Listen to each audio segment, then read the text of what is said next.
এরকমভাবে একবার নিরামিষ ইঁচড়ের সবজি বানিয়ে খেতেও খুবই টেস্টি হয় খেতে। তো আমি ফার্স্ট ইঁচড়টাকে বয়েল করে নিয়েছি হলুদ লবণ দিয়ে, তারপর আলুটাকে ফ্রাই করে নিয়েছি আর দিয়ে দেবো মশলাতে তো নিরামিষ যেহেতু আদা লঙ্কা আর জিরের গুঁড়ো হলুদের গুঁড়ো পেস্ট করে নিলাম। পেস্ট করার পর তারপর আলুটা ফ্রাই, এখন কাঁঠালটা ফ্রাই করে নিব। কাঁঠালটা আগে ফ্রাই করে নিলে খুবই টেস্টি হয় খেতে এভাবে বানালে।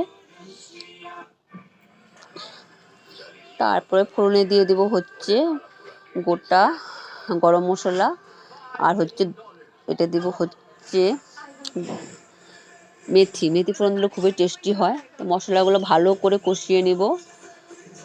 টমেটো পেস্ট করে দিলে বেশি ভালো হয়, যেহেতু গোটা সে হাতে সেরকম টাইম ছিল না।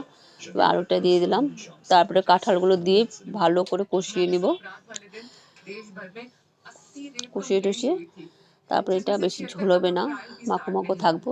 ভালো করে কষিয়ে দিয়ে দেবো জল।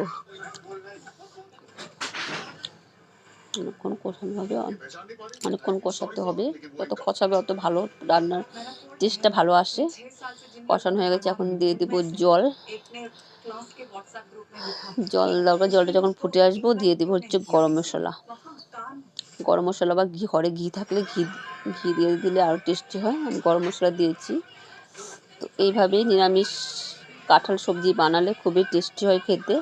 আর আমার রেসিপিগুলো যদি ভালো লাগে অবশ্যই আমার চ্যানেলটাকে সাবস্ক্রাইব করে আমার পাশে থাকবে বন্ধুরা, নতুন রেসিপি দেখার জন্য। Thank you very much.